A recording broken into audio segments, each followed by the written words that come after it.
أعوذ بالله من الشيطان الرجيم. بسم الله الرحمن الرحيم.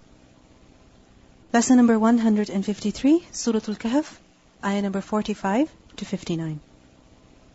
So in the story that we have just read, we learned about the test of wealth. And now in the following ayat, we learn about how to cope with this test. How should a person think? What should a person believe that will help him go through this test easily, successfully? وَاضْرِبْ لَهُمْ, and present to them, meaning to the people, مَثَلَ الْحَيَاةِ الدُّنْيَا, the example of the life of this world. Give them the example of the life of this world so that they can understand its reality. And remember, the word mathal is used for example, to present something that is abstract in concrete terms, to present something that is intangible in tangible terms. And both the tangible and intangible, the abstract and the concrete, both have some similarity between them. So the example of the life of this world, tell them, explain to them through this, through what is mentioned in this ayah, so that they can understand the reality of this world. And what is that example? كَمَاءٍ, like water. Which water? أَنزَلْنَاهُ, we sent it down. From where? مِنَ السَّمَاءِ, from the sky. In other words, like rain that falls down from the sky. And when rain falls down from the sky, what happens as a result of that?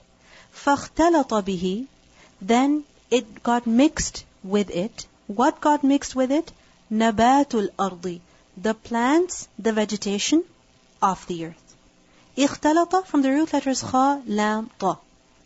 And خلط, اختلاط, is when two or more things, when two or more, you can say components, are mixed together. They are joined together, blended together. We have learned early in Surah At-Tawbah, خَلَطُوا عَمَلًا صَالِحًا وَآخَرَ سَيِّئًا. So خَلَطَ is to join, to mix together two or more different things. So اختلط, it was mixed. It got mingled. What got mingled? The nabatul ard, the vegetation of the earth. Bihi, with it. Now this word bihi has been understood in two ways. First of all, bihi, meaning with it. So the plants that are on the earth, they get mixed with the water. In other words, they absorb the water. They take the water in. And as a result of that, what happens? The plants, the vegetation, it gets nourished and it also flourishes. It becomes lush and green. You will notice that even if you give water to your plants yourself, it will not have the same effect as that which rain has. When rain falls down, you have seen around you recently that how the color has changed. It has become more lush. It has become more bright, more lively. So اختلط به نبات الأرض, they absorb the water, becoming more lush, becoming more green. And secondly, اختلط به has been understood as because of it. So because of the water, the plants of the earth, they get mixed with one another. They get mingled with one another. In other words, because of the water coming down from the sky, the plants, they grow, they become dense, they become so thick that the branches, they get intertwined with one another. The blades of grass, even they are mixed with one another. The twigs, the trees, if you go to a forest, if you go into your backyard, all of the plants are mixed with one another. Which is why sometimes you cannot even trace back the root of the plant, where it is growing out from. So فَاخْتَلَطَ بِهِ نَبَاتُ الْأَرْضِ, firstly, it becomes lush, and secondly, it becomes thick. It becomes dense. But then what happens? Does it stay like that forever? Does it stay like that for the entire year? No. Only for a few months. And then what happens? Fall comes again. فَأَصْبَحَ, and then it becomes hashiman, dry stubble, broken pieces. Hashim is from the root letters Hashimim. And Hashm is basically to smash something. To smash something to tiny pieces. And in particular, it is to smash something that is dry. Now just imagine if you have a dry piece of bread and you put it in the food processor and you hit pulse, what's going to happen? It's going to crumble. It's going to turn into tiny, tiny pieces. Similarly, if you take a dry leaf and you step on it, you put your foot on it, what's going to happen? It's going to break into pieces. It's going to crumble. It's going to disintegrate. So hashim is the crumbled particles, the broken pieces of something that is dry, of something that has become dry. So فَأَصْبَحَ هَشِيمًا, all of these green and lovely and lush plants, what happens to them?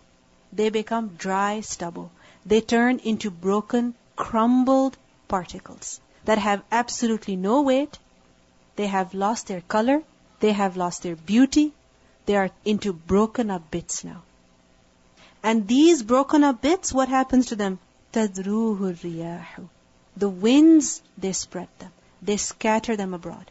They pick up these dry leaves, they blow them off the trees, and they blow them around everywhere, and as a result of that, they end up breaking every time they're hit against something. You know, sometimes when it's extremely windy, especially when fall comes, you see all of these leaves flying around.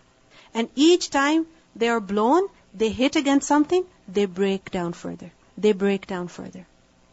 تَذْرُوهُ الرِّيَاحُ. تَذْرُوهُ from the root letters, ذَل, را, واو. ذَرْوٌ. And ذَرْوٌ is to scatter.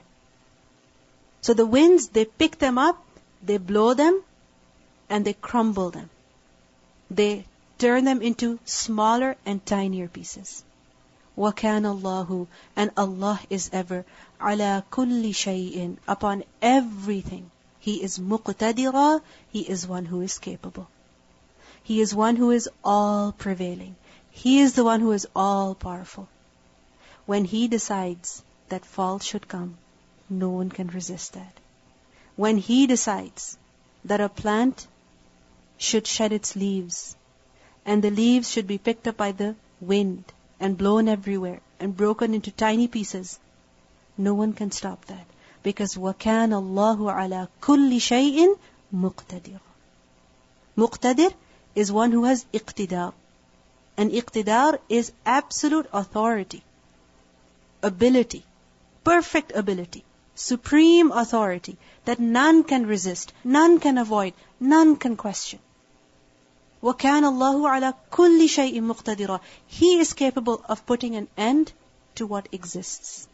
And He is capable of initiating what has come to an end. And between putting an end to something that exists and initiating something that has become non-existent is only His kalima kun. He just says kun, and that's it. Fall comes and the scene changes. He says kun, and the water comes down and the entire earth becomes green and lush. He just has to say kun, and it happens. وَكَانَ اللَّهُ عَلَى كُلِّ شَيْءٍ مُقْتَدِرًا. So in this ayah, we are told about the reality of the life of this world. And what is that reality? That nothing is within the ability of people. People have no control over their lives. Who has complete control? Allah subhanahu wa ta'ala. Dunya comes to a person, the life of this world, health, wealth, family, friends, education, career. All of these things, they come to a person with all their splendor, with all their beauty, with all their attraction. And while a person has them, he thinks that they will never end. If he has youth, he thinks he will never suffer from old age. If he has children, he thinks they will never leave. If he has parents, he thinks he will never have to leave them. If he has a good job, he thinks he will never have to leave it. If he has a good house, he thinks he will never have to leave that house. If he has money, he thinks he will never depart from his money, or his money will never depart him.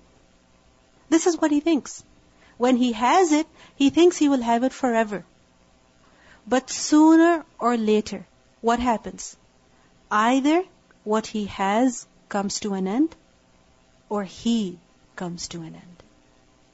Because his good skin, his youthful skin, will begin to age. His children that are very small, infants, toddlers, they will become older. who have been living in his house, one day they will move out. The parents whom he has seen from the very beginning, one day he will bury them. The money that he has, the house that he has, the car that he has, one day he will see that it has no value, that it doesn't carry any weight at all, and he sees it going away from him. Man has no control over his life, over his circumstances, over his affairs at all. He cannot stop his body from aging. He cannot stop his health from deteriorating. He cannot have his children. He cannot stop them from moving out. He cannot stop his parents from dying. All authority is with who? Allah subhanahu wa ta'ala. وَكَانَ اللَّهُ عَلَى كُلِّ شَيْءٍ مُقْتَدِرًا. So what's the lesson in this for us? That everything in this dunya is temporary. Nothing is eternal. Everything is temporary. Whether it's in the form of people, or it's in the form of wealth, or it's the form of knowledge, or some authority. Everything is temporary. Nothing at all is permanent. And who has authority over it? Allah subhanahu wa ta'ala. When Allah makes a decision, no one can resist it. No one can avoid it. And a person who believes in this, who understands this, he will remain firm upon his iman. He will not lose his faith, no matter what he's going through. If he has a lot of money, he will not lose his faith. If he loses something, again he will not lose his faith. If he goes through difficult times, he will not lose his faith. He will stay firm upon it. And a person who does not get this message, he will have a little bit of wealth, and he will think that nothing of it will depart. Now we see that this reality of the life of this world is shown to us through this example many, many times in the Quran. Similar examples are mentioned repeatedly in the Quran, so that we do not get deceived by this dunya.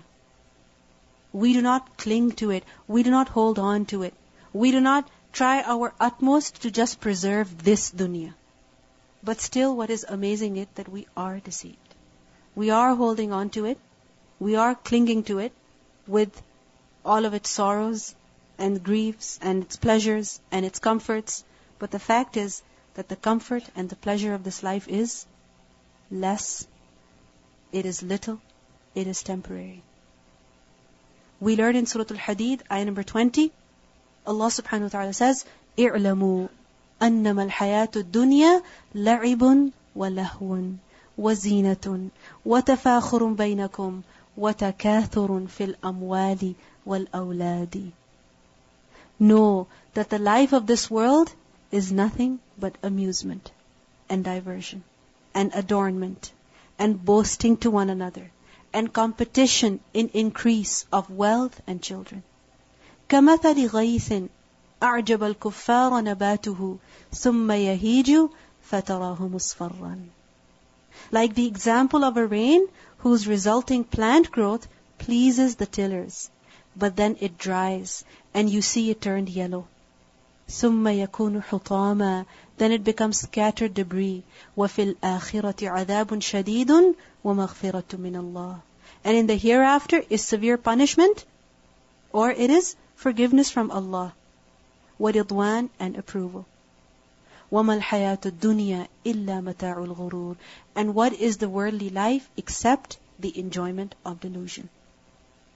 So this dunya, it does not last. It is just a test. Everything comes to an end. Every day you move on. You leave something behind. Every day you see something decline.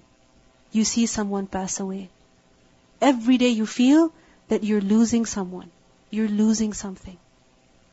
Because this dunya, this is its reality. Nothing is permanent. It's temporary. It goes away. It leaves you or you leave it.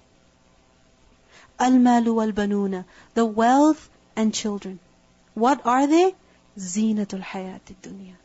They are just the adornment of this worldly life. Mal, wealth, no matter what kind of wealth it is. Whether it is money, or it is servants, or it is some assets, clothes, houses, furniture, any kind of wealth. And al-banun, children. Notice the word banun has been used. And banun is primarily used for who? Sons. Because people are more proud of having sons. Generally, you will see across various cultures. This is the reality of people. They prefer having sons over daughters. And mainly people are proud about their sons.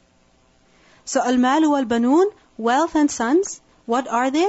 Zinatul hayat dunya. They're just the zina of this life. They're not zina of the akhirah. They are zina only in this dunya. Through wealth and through children, a person adorns himself in this life. How? Like for example, if a person has money, what will he do? He will wear certain type of clothes. He will decorate his house. He will drive a particular car. He will use a particular pen. He will eat at certain places, certain foods, which all show the wealth that he has, the money that he has. And through all of these things, what is he doing? Beautifying himself, adorning himself. And children are also what? A means of beauty. Which is why generally, what is the goal that people have in their lives? I have to study, I have to go to school, so that I can have a career, so that I can make money, and I can have a family. Two things people aim for. Why? Because this is what brings beauty to your life. If you have one and not the other, or if you have neither, then it does not make you beautiful in the sight of people. This is what brings beauty to people in this dunya. Generally, people boast about their children as well. For example, if they have a little child who begins to speak, they will tell everybody, this is what my child says. Just imagine if a person has 2 or 3 little children, dressed very nicely, well behaved, how proud a person would be of them. He would love to show them in front of other people. And if a person has children who are going to med school, again, he's so proud about them. He will tell everybody. This is only zina of this life. Zinatul hayatid dunya. They are not zina for the akhirah. And this is something that we should understand. That wealth and children are only of benefit to a person where? In this dunya. Not in the akhirah, unless a person invests them for the akhirah. That he spends his wealth and he trains his children so that he can benefit from them in the hereafter. In Surah Saba, Ayat 37, we learn, وَمَا أَمْوَالُكُمْ وَلَا أَوْلَادُكُمْ بِالَّتِي تُقَرِّبُكُمْ عِنْدَنَا زُلْفَى إِلَّا مَنْ آمَنَ وَعَمِلَ صَالِحًا. It is not your wealth or your children that brings you nearer to us in position, but it is by being one who has believed and done righteousness. Then such a person, his wealth and children, they will help him in the hereafter as well. In Surah Al-Shu'ara, ayah 88 and 89, we learn, يَوْمَ لَا يَنْفَعُ مَالٌ وَلَا بَنُونَ إِلَّا مَنْ أَتَى اللَّهَ بِقَلْبٍ سَلِيمٍ. The day when there will not benefit anyone, wealth or children. No matter how much money you have, how much, billions, trillions, it will not help. Similarly, no matter how successful children a person may have, no matter how beautiful and intelligent and smart they may be, they will not help unless and until they are righteous. إِلَّا مَنْ أَتَى اللَّهَ بِقَلْبٍ سَلِيمٍ. Only one who comes to Allah with a sound heart. And this is the reason why we have been warned in the Quran that يَا أَيُّهَا الَّذِينَ آمَنُوا لَا تُلْهِكُمْ أَمْوَالُكُمْ وَلَا أَوْلَادُكُمْ عَنْ ذِكْرِ اللَّهِ. Surah Al-Munafiqun, ayah number 9, that, O believers, your wealth and your children should not divert you from the dhikr of Allah. Because many times a person gets busy in just beautifying himself, adorning himself with his wealth and with his children. All of his time, all of his effort is focused on what? Getting more money, using more money, enjoying more money, or looking after the children. But remember that they are only limited to this dunya. Therefore, they should not distract you from the dhikr of Allah. Because in the hereafter, your wealth and children will not help you unless you have prepared them for the akhirah. لا تلهكم أموالكم ولا أولادكم عن ذكر الله. So wealth and children, they're only zina of this life. They only benefit a person in this dunya. So what is it that will last? We learned in the previous ayah, the example of life, that everything ends. Children, sometimes they die in your life.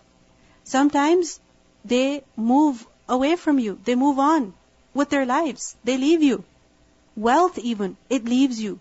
You see your favorite thing breaking one day. I remember once this lady, she showed me a dish and she said, I got this on my wedding shower about 30 some years ago. And it was a lovely dish. And as she stood up, it fell out of her hands and it broke right there. It broke right there. And I was thinking that no matter how valuable something is to you of this dunya, ultimately, it's something of this dunya. And eventually, it will finish. It will finish. No matter how precious it is to you, no matter how special it is to you, it is going to finish. So what is it that continues? What is it that goes with you? What is it that will remain? If children will go, wealth will go, what is it that will remain then? وَالْبَاقِيَاتِ, and the enduring ones. And ones that endure are what? الصالحات, the good deeds. وَالْبَاقِيَاتُ الصَّالِحَاتُ, the good deeds that endure. What is going to last is what? الصالحات. It's the good deeds that you do now. They're going to last. They're going to continue with you to the akhirah and benefit you over there. Your wealth will not go with you to the grave. Your money will not help you on the day of judgment. Your wallet will not come to you on the day of judgment. No. You'll be empty-handed. The only thing that will be with you is what? As-salihat. Al-baqiyatu as-salihatu. What will remain are the good deeds. Good deeds will remain. And what does as-salihat refer to? What are these good deeds? It includes every kind of good deed. Whether in word or in action. Whether it is a statement or it is an amal. Including salah, including dua, including amr bil ma'roof, including nahi anil munkar, including the dhikr of Allah. Uthman ibn Affan radhiyallahu anhu, he was questioned, which are the good righteous deeds that last? What are the baqiyatu salihat? And he replied that they are La ilaha illallah, Subhanallah, Alhamdulillah, Allahu Akbar, and La hawla wa la quwwata illa billahil aliyyil azim. This is baqiyatu salihat. This is what's going to last. If you spend a lot of money on your backyard, you spend a lot of time landscaping it, getting the perfect trees, getting the perfect arrangement, eventually what's going to happen? Fall will come, it's going to go. All the beauty is going to go, it's going to be covered in snow. All that wind is going to blow and perhaps a tree will be uprooted. Perhaps a fence will fall, destroying all of your plants. But if you say some adhkar, and because of them, trees grow for you in Jannah, they are more lasting. They are baqiyatu salihat. What you plant in this dunya, eventually, it's going to finish. But what you plant in the akhirah, it's going to remain, it's going to last. The wealth and children, they're going to stay behind in this dunya. What is going to go with you? It's the good deeds that will go. But if you look at it, what is it that distracts us from performing these good deeds? From performing al-baqiyatu salihat? From saying these simple adhkar, Subhanallah, Alhamdulillah, Allahu Akbar. Think about it, after salah, a few times we have to say Subhanallah, Alhamdulillah, Allahu Akbar. But what is it that stops us from even doing that, from even saying that? It's either wealth or it's children. Let me just save these 5 minutes and instead go to the dishes quickly. Let me just go and fix this quickly, do this quickly. Or let me just sit with my child, talk to him, laugh with him, play with him. I'm not saying that's not important. It is. But many times we do that at the cost of al-baqiyatu salihat. Forgetting that everything else will stay and baqiyatu salihat will go. If you look at it, death, the hereafter, it is certain. And the benefits of this dunya, they're very doubtful. You spend so much time with someone trying to please them, but you don't know if they'll really be happy. You spend so much time getting some more money, but you don't know if you'll really get it.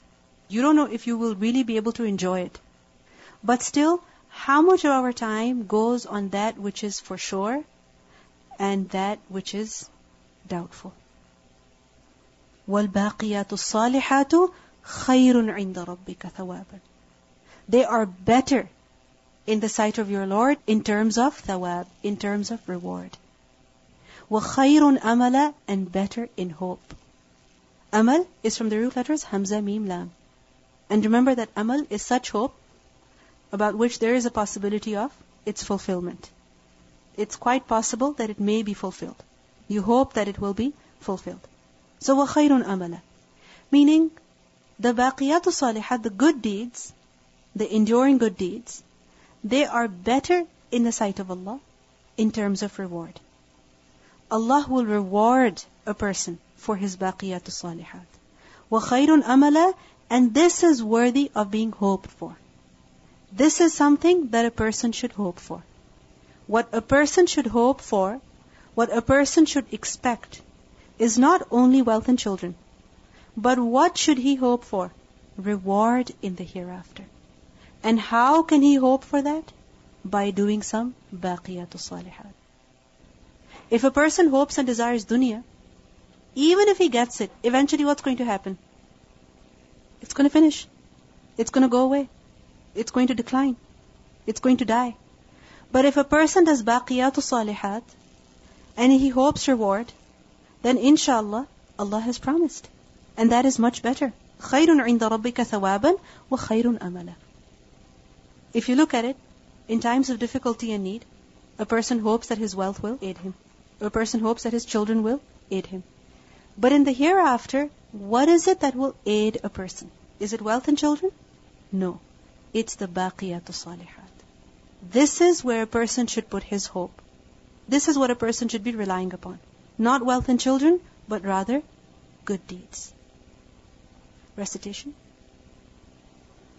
وَاضْرِبْ لَهُم مَّثَلَ الْحَيَاةِ الدُّنْيَا كَمَاءٍ أَنزَلْنَاهُ مِنَ السَّمَاءِ فاختلط به نبات الأرض فأصبح هشيما تذروه الرياح وكان الله على كل شيء مقتدرا.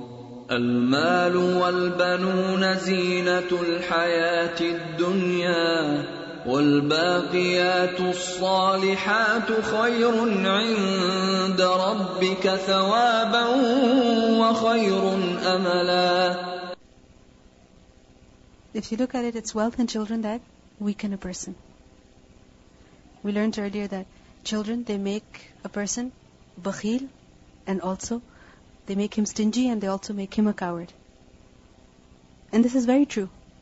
But what is it that gives strength to a person to move on, to continue, to do baqiyatu salihat? It's the righteous company. وَاصْبِرْ نَفْسَكَ مَعَ الَّذِينَ يَدْعُونَ رَبَّهُمْ بِالْغَدَاةِ وَالْعَشِيِّ. Keep yourself in the company of such people, because they will move you forward. They will not let you stay at home. They will not let you just do nothing. So hold yourself with these people. Cling to them. Because no matter how much time you spend with your children, no matter how much time you spend with your wealth, eventually it's going to go. I remember somebody once mentioned that they only like to spend their time with their children and nothing else. They don't like to clean, they don't like to cook, they don't like to go out, they don't like to shop, they don't like to be with their friends. They just want to give their children 100% attention because their children are the highest priority. And I thought to myself, in a way, that's very good. Like, you're giving your children all the attention. But eventually what's going to happen? Their children are going to move on. And they will remain. They will stay behind. And because they're children, they have sacrificed everything. And when their children have gone, they're going to be left sad and depressed. So many times it happens with people. So many women I've seen in my own life who spend all their time only with their children. And children, as soon as they start going to school, the mothers are sitting at home. They're like, what do I do? They're sad. They're depressed. They don't know what to do. So لا تلهكم أموالكم ولا أولادكم عن ذكر الله, at whatever stage. Whether they're infants, or they're toddlers, or they're going to school, or they're going to university, or they're married, at any stage, don't let them distract you from the dhikr of Allah. And many times this fitna, this test, it begins even before the child is born. That while a woman is pregnant, that's it. She cannot continue with her studies anymore. She cannot continue with her work anymore. She cannot continue with anything.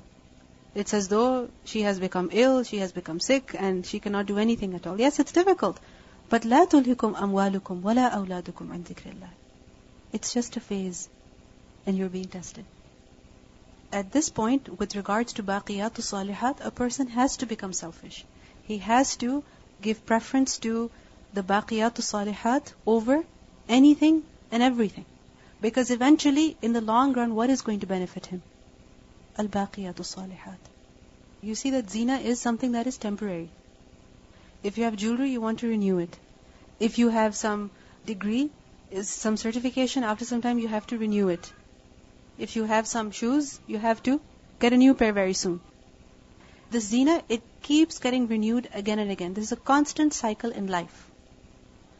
If you have children, they move on to school, then they move on to their careers, then their wedding, and then their spouse, and then their children, and then their house. It continues. It never ends. So if you get lost in the zina, that right now, let me just, set my house, and then I will focus on some zikr of Allah. Believe me, that will never end. Because this will continue. You get bored of zina. You have to do something else after that. Even when you have to spend your time with your wealth and children, have the right niyyah.